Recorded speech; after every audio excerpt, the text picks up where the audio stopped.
The Selfish Path to Romance. Download Chapter 1 for free at drkenner.com and at amazon.com. Tessie, you have a question about love and selfishness? Yeah. Hi, Dr. Kenner. I'm a high school student, and someone gave me your number to call and talk to you about my term paper. Oh, okay. Yeah, through my term paper, I'm trying to kind of prove that love is inherently selfish, and it's not a bad thing. And I kind of just wanted to get your opinion on that and what you think about it. I saw you have a quote on your webpage by Ayn Rand, and I'm focusing on her for my essay, and I just want to get your thoughts. Okay, for people listening, Ayn Rand is my favorite author. She is the author of Atlas Shrugged and The Fountainhead. I'm one of those people that can say, she changed my life, or I changed my life after reading her ideas. So the whole idea of selfishness. Let me give you first an example, and then you can guide me where you want to go. When I was at Brown University, I wanted to be good. I wanted to be a nice person, Tessie. Mm-hmm. And when I dated, I remember one boyfriend in particular, I tried to do everything for him. I bent over backwards. I went to the restaurants he wanted to go to. I bought him with money I had earned at a little ice cream restaurant that I worked at, and I worked in catering. I bought him a cashmere sweater, and I did so much for him. And the more I did for him, can you tell me the result? Yeah. It sounds like my first boyfriend. Yeah. I mean, it doesn't work. You need to be selfish. Yeah, go ahead. I just think love is selfish. You're making yourself happy, and there's nothing wrong with that. The conventional term, the conventional use of the word selfish, what most people think of as selfish as, I'm going to take advantage of everybody. I'm going to walk over them. So if I have a boyfriend, I'll make him do it. I'm going to wag my finger, and he's going to obey. And I'll make him pay for me. I'll make him, maybe I won't even have to work. I'll just get my nails done all day long and do nothing else, sit by the pool. And so that's when most people hear the word selfish, they say that's the last thing I ever want to be. Yeah. What they don't think about is selfless.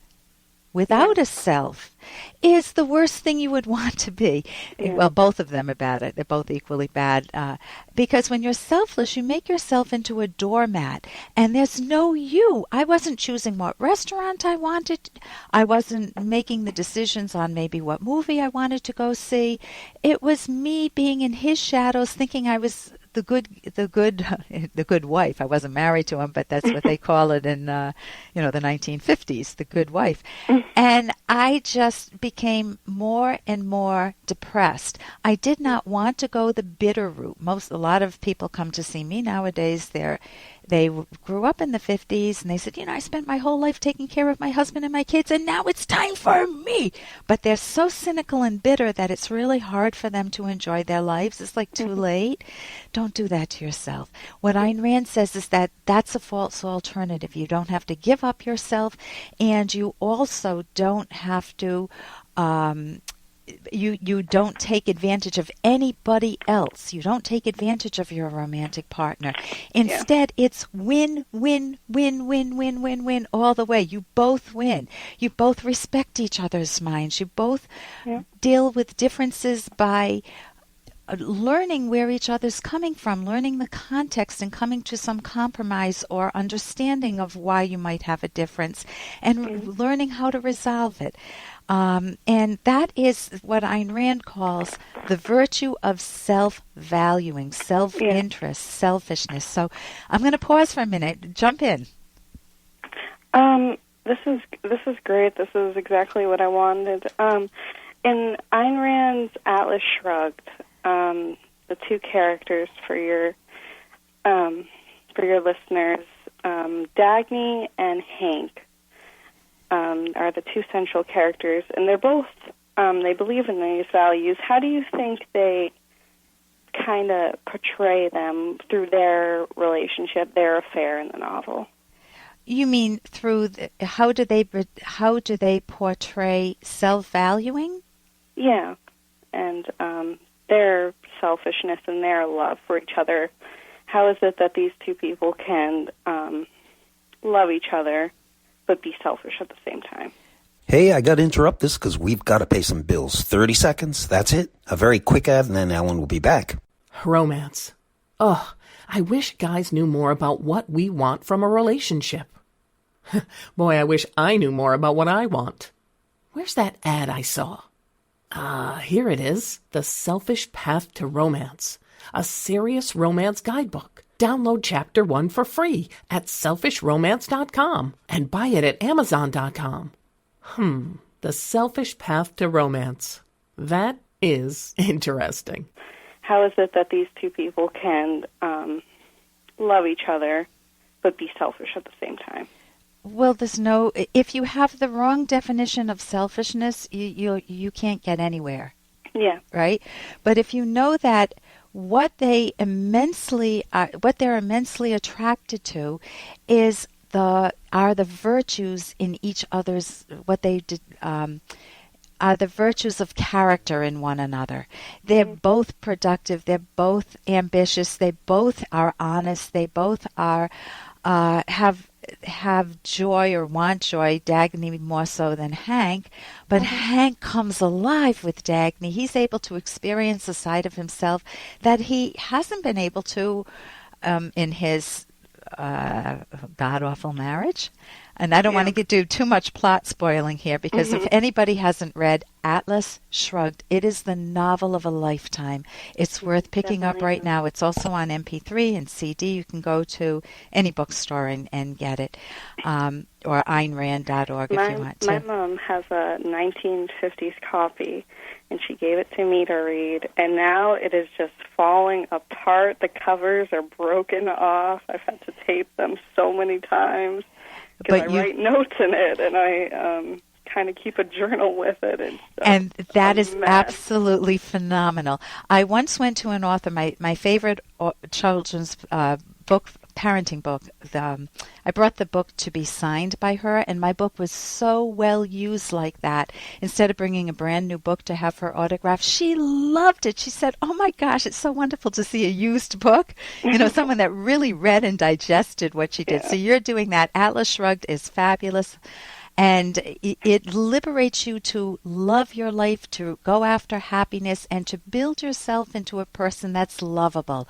So listen, I have a book, selfishromance.com, that Dr. Ed Locke and I have written. That you can check it out at on Amazon.com or at my website, or selfishromance.com. You can track that.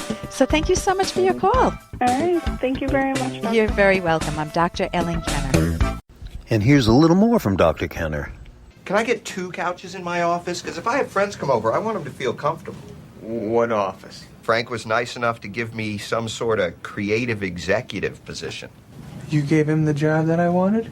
I've been getting your coffee and doing your work for 5 years now. When I started here, I was promised advancement opportunities. And breaking that promise, to me, is unacceptable. And that is from Anger Management. And even though I knew that was coming, it still rattled me. I'm Dr. Ayn Kenner, and my show is The Rational Basis of Happiness. I'm a clinical psychologist. How do you handle your anger? When things feel unfair to you, that's where the emotion of anger comes from. It's your mind's evaluation that this is not fair. I've gotten your coffee. You promised me a promotion.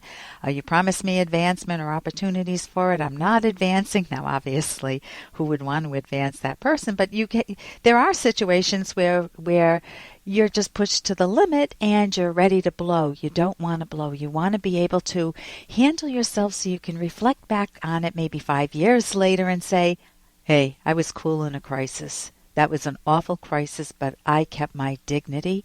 And you might even move ahead that way. And you'd have a more likely chance of moving ahead in that case. For more Dr. Kenner podcast, go to drkenner.com and please listen to this ad. Here's an excerpt from The Selfish Path to Romance by Drs. Kenner and Locke. Think of your love relationship as a garden full of rare and valuable flowers, the most important treasure in your life.